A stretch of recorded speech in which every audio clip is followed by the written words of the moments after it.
Bonsoir à tous, c'est un plaisir pour moi de vous retrouver ce soir avec notre invité, Monsieur le préfet de la région Guadeloupe. Donc je vous avais annoncé hier sa venue ici en plateau. Nous ne serons pas ensemble pour très longtemps, donc pas d'interactivité, ça sera pour une prochaine fois. Nous parlerons un petit peu dans les détails de ce Covid qui nous colle à la peau, je vais dire. Et avec Monsieur le Préfet, nous verrons ce qu'il y a comme changement concernant les mesures. Aujourd'hui, on a vu que lundi dernier, il y a eu, on va dire, un durcissement des mesures par rapport au transport aérien. Nous détaillerons tout cela d'ici quelques instants. Monsieur le Préfet, bonsoir et merci d'être avec nous. Bonsoir, merci beaucoup de m'accueillir. Voilà, donc nous débuterons avec un point Covid. Où en sommes-nous exactement aujourd'hui ? Alors on a fait un point mardi, maintenant c'est tous les mardis nous faisons un point avec la presse, qui suit d'ailleurs une réunion que nous avons instituée avec l'ensemble des élus de la région, du département. Toutes les communes sont aussi invitées, les parlementaires aussi, et puis on a les socio-professionnels qui sont là. Aujourd'hui on a une situation du Covid qui est stable. On a 77 cas positifs sur la semaine qui s'est écoulée, on en avait 89 la semaine précédente. Donc vous voyez, on est en légère baisse, mais à ce niveau-là, on peut parler plutôt de stabilité, avec un nombre de tests qui est à peu près équivalent. Ça fait un taux d'incidence, vous vous souvenez, c'est le nombre de personnes, de cas positifs par tranche de 100 000 habitants, oui, qui est autour de 20,43. Il est un peu en baisse par rapport à la semaine précédente. Et puis on a un taux de positivité, c'était le nombre de positifs pris sur la population, qui est autour de 3,1%. Il était de 3,3% la semaine précédente. Donc je crois qu'on peut dire qu'on est sur la stabilité. Pardon, juste avant de poursuivre, est-ce que ça voudrait dire qu'il y a moins de tests qui sont effectués? Non, il y a plus de tests qui sont effectués. On a plus de tests par semaine qui sont effectués depuis la mi-décembre jusqu'à présent. On a beaucoup plus de tests qui sont effectués, notamment parce qu'on fait des tests antigéniques, qui n'était pas le cas avant pour la population, parce qu'avant il n'y avait que les tests PCR. Donc on a plus de tests qui sont effectués, ce qui veut donc dire que c'est très bien parce que les gens continuent à se faire tester, et c'est très important de continuer dès qu'on a un doute ou qu'on a besoin d'aller voir quelqu'un, il vaut mieux se faire tester, et comme ça on est sûr de pas être touché. Donc on a une stabilité, excusez-moi, mais oui, c'est extrêmement important, parce que ça veut donc dire que tout ce qu'on a connu pendant les vacances de Noël, là on est à 3 semaines après le 1er janvier, et bien ça veut dire que tout ce qu'on avait mis en place et toute la façon dont toute la population guadeloupéenne s'est comportée, eh bien ça a fonctionné. On n'a pas eu de hausse importante du nombre de cas. C'est extrêmement important de le dire, parce que c'est ça aussi qui est important dans la façon dont on a vécu ces fêtes de fin d'année. Alors maintenant un petit point concernant la vaccination. Alors la vaccination, alors j'ai pas les chiffres d'aujourd'hui, mais on doit être autour de 1000 vaccins qui ont été inoculés depuis le début de la campagne. Ce qui est important de le dire, c'est qu'on a une campagne qui s'est lancée en 2 temps. Le premier temps, c'est pour les personnes de plus de 75 ans qui sont dans les établissements, dans les maisons de retraite ou dans les EHPAD. Et puis pour le personnel de santé qui est hospitalisé de plus de 50 ans. Et des centres de vaccination, c'est soit dans les EHPAD, donc on se déplace, il y a de l'inscription des personnes âgées et on se déplace et on emmène les doses pour se faire vacciner, soit au CHU ou au CHBT, où là il y a 2 centres de vaccination pour les personnels de santé. Et puis depuis lundi, l'Agence régionale de santé a ouvert plus de centres. Il y a 8 centres qui seront ouverts à la fin de la semaine, où là ce sont des centres dans lesquels on peut prendre rendez-vous à l'avance. Par téléphone sur la cellule riposte, on a mentionné ça sur notre communiqué de presse, ou sur le site internet santé.fr, où on peut se connecter sur la réservation en ligne, et là on peut venir s'inscrire pour venir se faire vacciner quand on a plus de 75 ans, et justement qu'on n'est pas en établissement en EHPAD par exemple, ou quand on a plus de 50 ans et qu'on est personnel de santé près de ces centres. Et puis on a autorisé aussi les gens qui ont plus de 65 ans, notamment ceux qui peuvent souffrir de pathologies, de pouvoir s'inscrire aussi.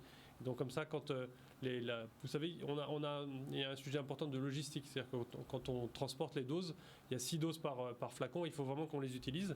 Et donc l'idée, c'est vraiment d'utiliser, et à chaque fois qu'on peut faire vacciner le maximum de personnes, on le fait. Alors il y a des personnes âgées qui ne peuvent pas bouger de la maison. Comment faire pour que ces personnes se fassent vacciner ? Alors il y a 2 solutions. Aujourd'hui, quelqu'un les amène de chez elles. Les enfants, par exemple, peuvent prendre rendez-vous pour leurs parents et les emmener dans un centre de vaccination, ceux qui ont été ouverts. Il y a la liste sur le site de la préfecture. Où on peut aussi, et on le fera peut-être dans les semaines qui viennent, parce que ça demande un peu plus d'organisation, on va faire des centres mobiles de vaccination, où là on se rapprochera des gens avec des centres qui se mettront en place de façon éphémère, donc c'est-à-dire pas très longtemps, et là on prendra rendez-vous sur place pour le faire. Alors, êtes-vous satisfait de cette campagne de vaccination en Guadeloupe ? Alors, elle a commencé un peu plus tard que dans l'Hexagone. Je trouve que c'est en train de monter en puissance, c'est très bien. On a de plus en plus de gens qui s'inscrivent. On pourrait encore aller plus loin et aller plus vite, c'est certain. Il ne faut pas vraiment rater la cible. Aujourd'hui, on va en reparler après, les mesures qu'on a prises permettent de stabiliser le virus en Guadeloupe, mais pas de l'annuler. On a toujours des cas, 77 cas dans la semaine qui est passée, ça veut dire qu'on a 77 positifs. Et donc, je n'ai pas dit, mais il y a eu des clusters. Ça veut dire qu'on continue à avoir des clusters. Donc le virus est toujours présent chez nous. Et puis on a la menace de ce variant qui est à l'extérieur dont on va parler. Oui. Mais juste pour, si vous me permettez, pour le dire, la seule solution qu'on a aujourd'hui, c'est la vaccination. Si on veut qu'à terme, on arrête, on puisse trouver une solution vraiment à cette maladie, il n'y a que la vaccination aujourd'hui qui est à notre disposition. Alors est-ce qu'on peut dire que les Guadeloupéens sont encore très méfiants concernant ce vaccin, ou avez-vous vraiment l'impression qu'il y a maintenant un petit peu plus de confiance, plus de sérénité ? J'ai l'impression qu'il y a un peu plus de confiance et que notamment chez les personnes âgées, on le voit dans les EHPAD par exemple, le taux d'inscription, puisque avant de se faire vacciner, il y a un travail de communication qui est fait par la direction de l'EHPAD, et puis il y a des visites médicales préalables qui sont faites pour vérifier que les gens soient bien en mesure d'accepter ce vaccin, et on s'aperçoit qu'on est à plus de 50% maintenant de taux de réponse positive quand on sollicite les gens, et parfois même on nous demande de revenir dans les EHPAD parce qu'en fait il y a eu une première vague de vaccination, et puis il y a des patients, des résidents qui disent que finalement ils voudraient finalement être vaccinés aussi. Donc c'est en train petit à petit de venir, et je suis vraiment très content parce que la première cible c'est vraiment de vacciner les personnes les plus fragiles. On l'a vu dans la deuxième vague, vous vous souvenez, en septembre-octobre, les décès et les gens qui étaient en réanimation au CHU, c'était principalement des gens qui souffraient d'autres maladies, d'autres pathologies et qui étaient âgés. Et donc il faut vraiment que ces gens-là, qui sont fragiles, se fassent vacciner. Alors avons-nous suffisamment de doses ici de ce vaccin? Est-ce qu'il y en a? Alors on avait parlé de 5000 semaines, je crois. Alors en fait, alors, premièrement, on n'est pas dans la situation qu'on connaît dans l'Hexagone aujourd'hui. On n'a pas de difficulté de dose. C'est-à-dire qu'on n'a jamais arrêté de vaccination parce qu'il nous manquait des doses de vaccins en Guadeloupe. On avait de quoi faire à peu près 9000 ou 10 000 vaccins. Et puis on a régulièrement des arrivées. On en a eu mercredi dernier. On a eu de quoi faire plus de 2000 vaccins qui sont arrivés en plus. Donc vous voyez, ça permet de renouveler. Je vous ai dit qu'on en avait fait à peu près 1000. Notre objectif, il est de faire 1000 vaccinations par jour. Hein. C'est ça notre objectif. 1000 jours 1000 jours, c'est ça notre objectif si on veut couvrir vraiment toute la population. Donc on a encore du travail à faire et on sera réapprovisionné en vaccins quand on en aura besoin. D'accord, donc c'est au fur et à mesure que ça se fait. Oui. Voilà, alors maintenant, parlons un petit peu de ce variant Covid avant vraiment d'arriver sur le transport aérien, les mesures qui ont été prises. Alors, il y a, vous savez, sur les réseaux sociaux, il y a des posts qui circulent et en fait, je vais dire, tout circule sur les réseaux sociaux. Donc, il y a cet homme testé en Martinique, variant Covid, et on se demande est-ce que nous ici on en a déjà? Alors sur la Martinique, moi je ne me prononcerai pas parce que je crois que on n'a pas encore caractérisé il y a une suspicion, mais je ne crois pas qu'il y ait une caractérisation. Pour l'instant, en Guadeloupe, on n'a pas eu de cas signalés de variants. C'est extrêmement important, mais c'est extrêmement important parce qu'on sait que ce variant, notamment le variant britannique, alors on les appelle du nom des endroits où on les a trouvés. Il n'est pas d'origine britannique, mais c'est le variant qu'on a trouvé sur les îles britanniques. Il est visiblement, de ce qu'on sait, moi je ne suis pas médecin, donc c'est ce que disent les médecins et notamment l'ARS, il n'est pas plus dangereux, mais il est beaucoup plus contagieux. Donc ça veut dire qu'en fait, pour une même personne qui est atteinte d'un Covid ou du variant de ce Covid, eh bien, la personne qui est atteinte du variant Covid va contaminer plus de monde. Parce que les gouttelettes sont plus chargées de virus. Et donc c'est extrêmement important parce que quand on a ce variant, ça veut dire qu'on a potentiellement plus de gens qui vont être contaminés autour d'un cas positif. Mais aujourd'hui en Guadeloupe, je touche du bois, mais c'est important, on n'a pas de variant qui aurait été en tout cas déterminé. Ouais, pas de variant ici en Guadeloupe. Alors, le variant n'est pas plus dangereux, mais on va dire qu'il est aussi dangereux. Il est aussi dangereux, bien sûr, oui, Ouais. il est aussi dangereux et plus contagieux. Et plus contagieux. D'où la nécessité de faire plus attention, on va Exactement. dire. Maintenant concernant votre arrêté préfectoral du 20 janvier, est-ce qu'on peut dire qu'il y a eu des changements? Est-ce qu'on peut dire que c'est un renouvellement ou est-ce une petite piqûre de rappel pour la population? Alors vous parlez de l'arrêté qui permet, oui, de couvrir l'ensemble, ce que j'appelle moi l'ensemble des gestes barrières, de la distanciation et les réflexes qu'on a pris, qu'on a maintenant depuis très longtemps. Il n'y a pas d'évolution. On ne peut pas se réunir à plus de 6 sur la voie publique. Il faut porter son masque partout où c'est mentionné. Dans les restaurants, il y a un certain nombre de protocoles qui permettent de se mettre en place, c'est-à-dire 6 par table avec de l'espacement. Les plages ne sont pas autorisées pour les pique-niques le week-end et ni la nuit d'ailleurs. Il n'y a pas de vente d'alcool sur la voie publique. Enfin, je ne vais pas tout répéter, mais voilà, oui. Toutes ces mesures-là, elles sont toujours là. On en a besoin. Elles demeurent. On en a besoin. Je l'ai dit.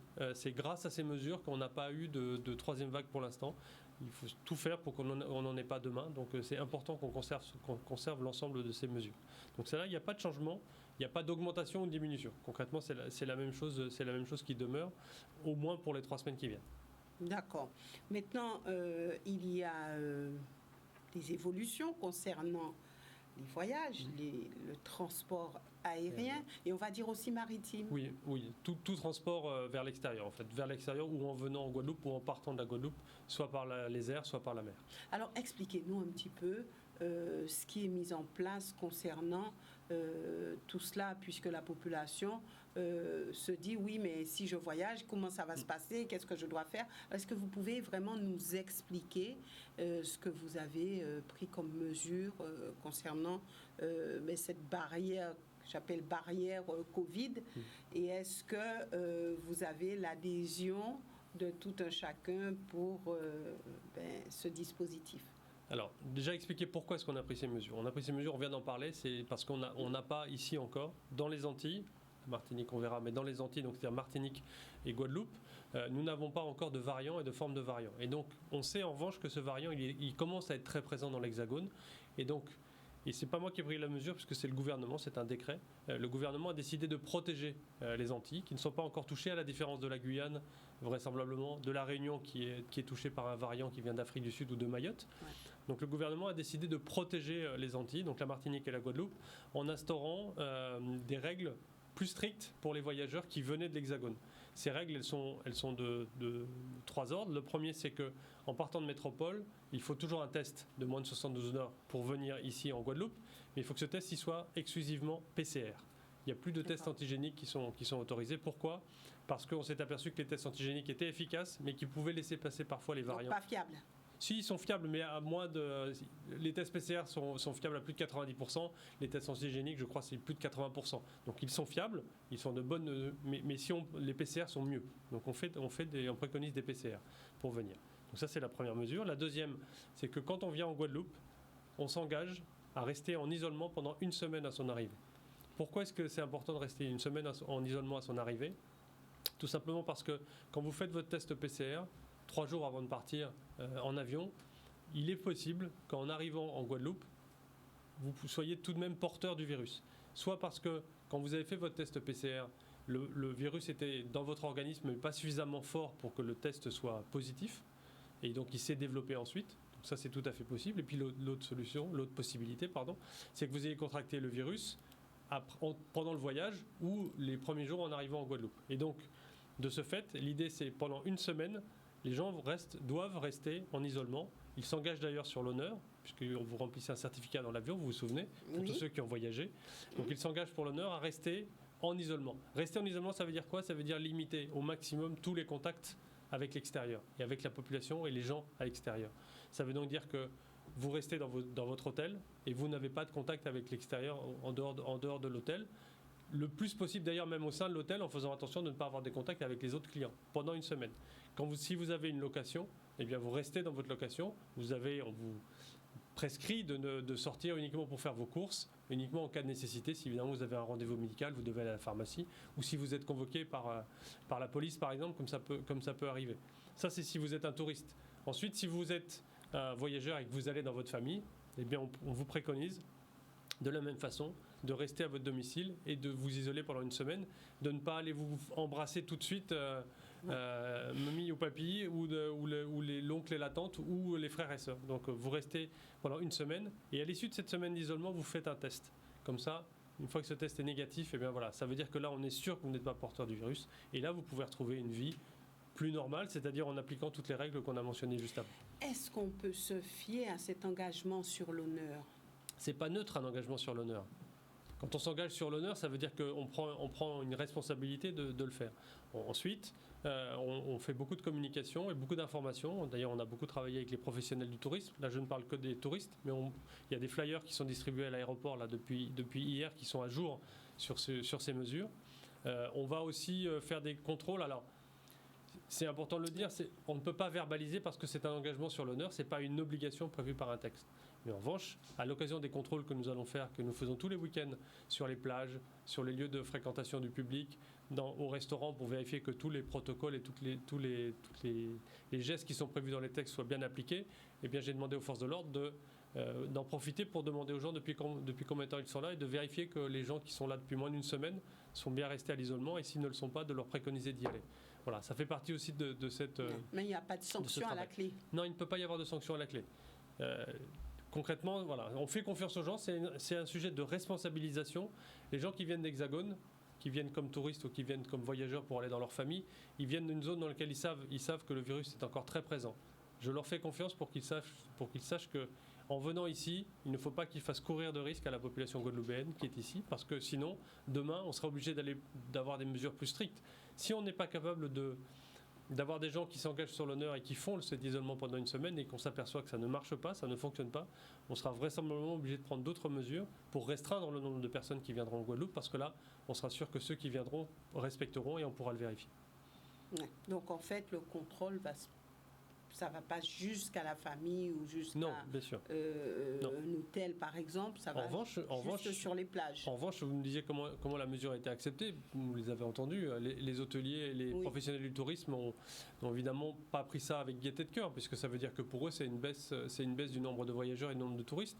Il y a une vingtaine de % de voyageurs en moins depuis le début de la semaine qui sont dans les avions. C'est lié évidemment à cette mesure. Mais en revanche, moi j'ai eu de nombreuses réunions avec eux et on a travaillé avec eux pour qu'ils soient vecteurs de cette information. C'est important. Ils ont d'ailleurs un devoir d'information de professionnel, mais que ce soit un hôtelier ou un loueur de gîte par exemple, c'est la même chose, ou un transporteur dans un taxi avec lesquels on travaille aussi, et je les remercie de cette implication, c'est de donner cette information aux gens. Il y a un devoir d'information professionnelle à donner aux gens, parce que si on n'arrive pas, ce que je disais, si on n'arrive pas à faire respecter cette semaine d'isolement, eh bien on sera obligé de prendre des mesures plus compliquées et qui auront un impact beaucoup plus fort sur l'arrivée en Guadeloupe. Ça tient pour les gens qui viennent peut-être pour une quinzaine de jours, mais quand on vient pour 8 jours ou une semaine, forcément on se dit qu'on ne va pas être enfermé pendant 7 jours. Ce sont vraisemblablement ces gens-là qui ont annulé leur voyage pour l'instant, ceux qui avaient prévu de venir une semaine. Vous avez entendu, il y a beaucoup de vos confrères là, qui ont interrogé des gens à l'aéroport, et on s'aperçoit que c'est la période aussi qui veut ça. On a des gens qui viennent sur une période un peu plus longue qu'une semaine, parce que ce ne sont plus les vacances scolaires. Et donc on a des gens qui sont venus pour 2 semaines, 3 semaines, voire 1 mois en Guadeloupe. Et bien, de ce que j'ai entendu, alors on va vérifier, mais les gens disent que restons une semaine en isolement, puis ensuite on aura une semaine, 2 semaines ou 3 semaines pour profiter de la Guadeloupe. Ouais. Donc les hôteliers comprennent maintenant je ne sais pas s'ils comprennent, en tout cas ils voient bien qu'on est tous sur le même bateau, et donc il faut absolument qu'on aille dans le même sens. Il en va de la protection sanitaire de la Guadeloupe, de notre capacité à absorber si on avait des cas positifs, et puis il en va même de la préparation de notre attractivité pour la suite. Si on a été capable de gérer correctement cette crise, on sera capable demain de réaccueillir des touristes dans toutes conditions. Est-ce qu'on peut dire qu'on peut s'attendre à des jours meilleurs? Il faut toujours dire qu'on peut attendre des jours meilleurs. Je le disais tout à l'heure, les jours meilleurs, ils viendront grâce à la vaccination. Parce que c'est le vaccin qui nous permettra d'avoir les gens, pour commencer, les plus fragiles, qui ne sont plus capables d'être contaminés, donc de ce fait de plus développer de formes graves de cette maladie. Et ensuite, le vaccin ira vers les gens qui sont plus jeunes, comme vous et moi, et on sera aussi tous protégés. Et donc de ce fait, on retrouvera évidemment une vie qui sera meilleure. Alors il faut quand même préciser que être vacciné n'exclut pas le fait de mettre son masque et de conserver tous les gestes barrières, de conserver, oui, la distanciation.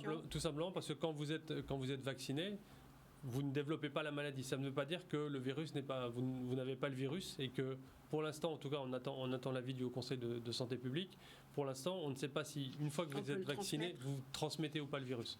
De ce qui est sûr, c'est que vous l'avez en vous puisque le vaccin vous protège. Ouais, donc maintenant, il faut poursuivre et puis se dire que les choses iront mieux et que ce variant n'entrera pas sur notre territoire. Vous faites tout pour que ça ne soit pas le cas. Exactement, c'est toutes les mesures qu'on prend en ce moment, c'est à cet effet-là. Et si jamais le variant devait entrer sur le territoire, eh bien on prendra des mesures pour le contingenter le plus possible. C'est-à-dire qu'on travaillera vraiment avec la cellule riposte pour trouver tous les cas contacts tout de suite les mettre en isolement. D'accord.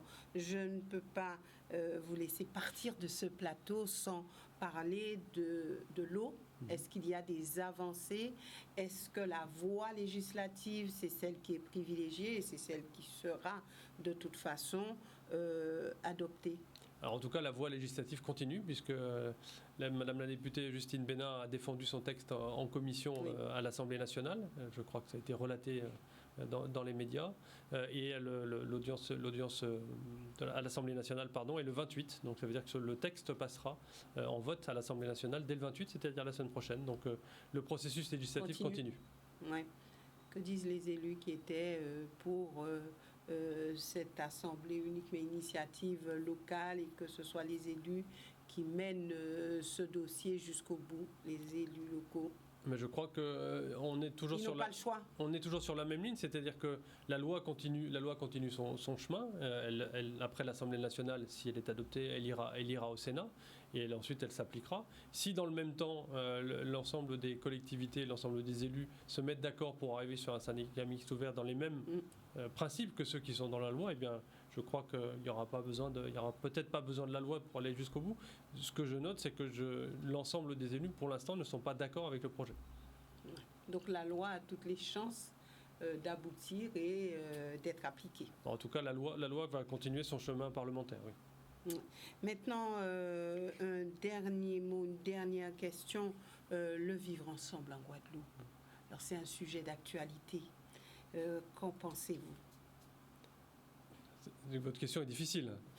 Ce que je pense du vivre ensemble, c'est qu'en Guadeloupe, en tout cas, c'est qu'en fait, on a tout pour vivre correctement ensemble en Guadeloupe. Tout est réuni, à la fois la gentillesse et la bienveillance des gens, à la fois la société guadeloupéenne qui est une société accueillante, l'ensemble de nos ressources naturelles de la Guadeloupe. Tout ça fait qu'on a un vivre ensemble qui est très agréable. Ce que je note en ce moment, c'est que il y a beaucoup de violence.